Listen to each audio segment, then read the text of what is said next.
Hello 42। अभिवादन आपका एक्जिमर के इस दूसरे पार्ट के सुंदर दिखने के वीडियो एपिसोड में। चेहरे मोहरे में सुधार की गुंजाइश बिना सर्जरी के भी मुमकिन है। सुधार की ऐसी कोशिशों के क्या होते हैं फायदे और नुकसान, यही है आज के इस वीडियो का विषय, जिसमें आज आप जानेंगे कि बिना सर्जरी के कैसे दिखें सुंदर। और आज के इस वीडियो में आपकी जानकारी के लिए हम बात करेंगे थर्मीटाइट क्या है, कूल स्कल्पटिंग क्या होती है, फिलर कैसे कराएं, बोटॉक्स क्या है, हाइफू क्या है, इन तरीकों के फायदे और नुकसान क्या हैं, सर्जरी के लिए डॉक्टर कैसे चुनें, और अगर कोई समस्या हो तो डॉक्टर की शिकायत कहां करें, जैसे प्रश्नों के जवाब जरा विस्तार से ये और इसके अलावा और भी बहुत कुछ है इस वीडियो में आपकी जानकारी के लिए।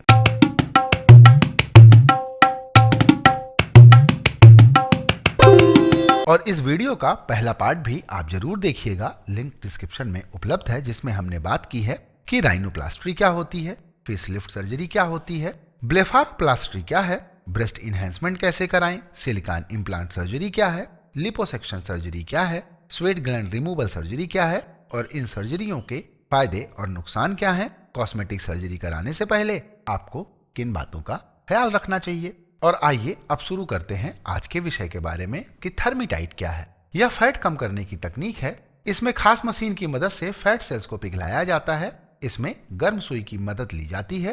पिघला हुआ फैट यूरिन के जरिए शरीर से बाहर निकल जाता है, लेकिन थर्मीटाइट की एक सीमा है। इसमें एक समय में 40 से 100 ml तक ही फैट निकल पाता है। इसलिए यह प्रोसीजर डबल चिन, गालों और बाजू पर जमा फैट को निकालने के लिए ही ज्यादातर इस्तेमाल होता है। यह एक ओपीडी प्रोसीजर है और बहुत कम समय में ही यह पूरा हो जाता है। अच्छे डॉक्टर इसे करने में 20 से 25 मिनट का समय लेते हैं। फिर भी इस प्रोसीजर के कुछ रिस्क होते हैं, जैसे पेशेंट को सुन्नपन का एहसास होता है, जो कि 6 से 8 हफ्तों के बाद ही जाता है। कभी कभी सूजन आ सकती है और कभी कभी गर्म सुई से त्वचा जल भी सकती है, और इसको कराने का खर्च आता है 60 से 90 हजार रुपए। और आइए अब जानते हैं कूल स्कल्पटिंग क्या होती है। यह सेल्स को फ्रीज करने की तकनीक है। इसमें एक्सपर्ट एक डिवाइस की मदद से स्किन के अंदर के फैट सेल्स को फ्रीज करके खत्म कर देते हैं। एक बार नष्ट होने के बाद फैट सेल्स को लीवर अपने आप शरीर से बाहर यूरिन के जरिए निकाल देता है। इस प्रोसेस में एक बार में उस एरिया के 20 से 25% फैट सेल्स खत्म हो जाते हैं। पर इसके भी कुछ रिस्क होते हैं, जैसे फ्रीज वाली जगह पर लाल हो जाना, चुभन होना इत्यादि। और इसका खर्च आता है 1.5 लाख से 1,75,000 रुपए तक। और आइए अब बात करते हैं कि फिलर कैसे कराएं। फिलर फटाफट स्किन टाइट करने की तकनीक है। आजकल कई ऐसे फिलर भी उपलब्ध हैं जो स्किन टाइटनिंग, एंटी एजिंग, लकीरें भरने और चेहरे पर दबे किसी भी अंग को उभारने में सक्षम है। सबसे अहम है कि इसका रिजल्ट कुछ ही मिनटों में आ जाता है।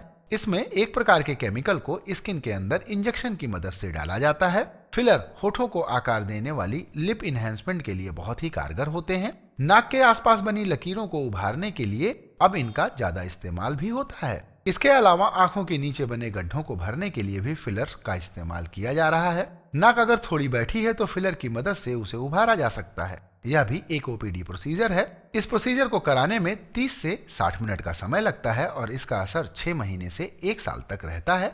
और आइए अब बात करते हैं कि इसके रिस्क क्या हैं। चूंकि इसमें भी स्किन के अंदर केमिकल डाला जाता है, इससे इन्फेक्शन का खतरा हो सकता है। कई बार एलर्जी भी हो जाती है और कई बार स्किन में छोटे छोटे उभार भी आ जाते हैं। और फिलर कराने का खर्चा 25 से 50 हजार रुपए तक आता है।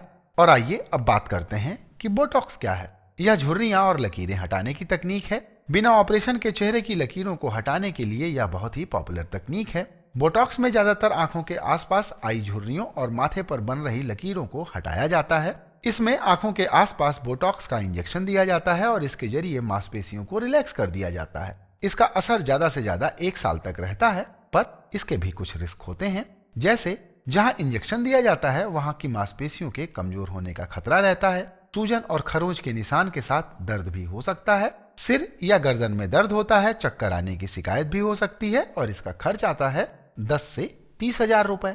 और आइए अब बात करते हैं हाइफू क्या है। यह चेहरे को चमकाने की तकनीक है। हाइफू का पूरा नाम हाई इंटेंसिटी फोकस्ड अल्ट्रासाउंड है। यह बिल्कुल नई तकनीक है। इसमें अल्ट्रासाउंड एनर्जी के जरिए चेहरे के बीमार और खराब टिश्यूज को खत्म कर दिया जाता है। टूटे फूटे कोलेजन लेयर की मरम्मत की जाती है। इसे सर्जरी के बिना किया गया फेसलिफ्ट भी कहा जाता है। यह कई तरह से चेहरे पर काम करता है। यह फेस की झुर्रियों को हटाकर स्किन को टाइट करता है, डबल चिन खत्म करता है, चेहरे पर एजिंग खत्म करके चेहरे को चमकदार और यंग बनाता है। इसे करने में 2 से 3 घंटे का समय लगता है और इसका असर 5 से 7 दिन में दिखना शुरू हो जाता है और असर लगभग 1 से 1.5 साल तक रहता है।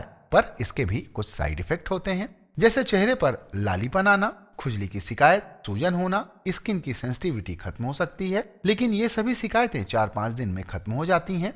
इसके अलावा स्किन एलर्जी, इन्फेक्शन या चेहरे की मांसपेशियों से संबंधित कुछ परेशानी भी हो सकती है और हाइफू कराने का खर्च आता है 30,000 से 1.5 लाख रुपए तक। और आइए अब बात करते हैं एक जरूरी सावधानी घटिया सामानों के बारे में। कोई भी प्रोसीजर कराने से पहले अच्छे डॉक्टर का चयन कर लें।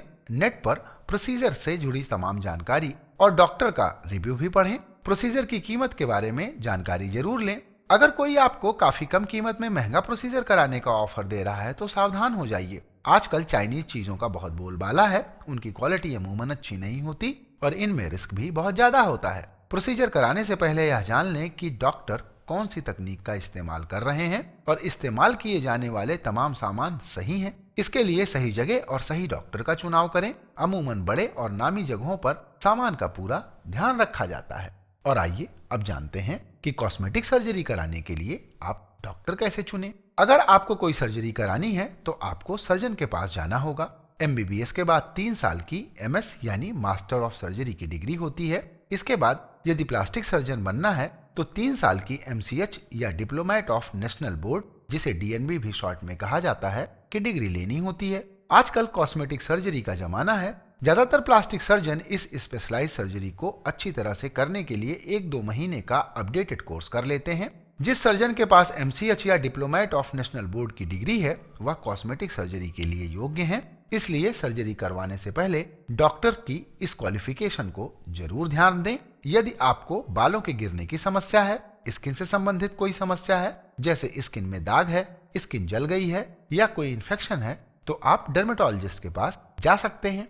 और आइए अब बात करते हैं कि अगर आपकी सर्जरी में आपको कोई शिकायत है तो आप वो शिकायत कहाँ करें। कॉस्मेटिक सर्जरी कराने के बाद असंतुष्ट होने या कुछ गड़बड़ी होने पर आप अपने प्रदेश की मेडिकल काउंसिल में संपर्क कर सकते हैं। डिस्क्रिप्शन में हमने Uttar Pradesh medical council, Delhi medical council और हरियाणा मेडिकल काउंसिल का एड्रेस दे रखा है। ज्यादा जानकारी के लिए आप डिस्क्रिप्शन चेक कर सकते हैं। तो आज का यह वीडियो यहीं पर होता है समाप्त और हमें उम्मीद है कि हमारे दोनों पार्ट के वीडियोस से आपको कॉस्मेटिक सर्जरी के बारे में जरूरी जानकारी जरूर मिली होगी। इस विषय से संबंधित आपका अगर कोई प्रश्न है तो कमेंट कीजिएगा और अगर आपको यह वीडियो अच्छा लगा हो तो किसी से शेयर भी जरूर कीजिएगा। वीडियो देखने के लिए आपका अनंत धन्यवाद। नमस्कार।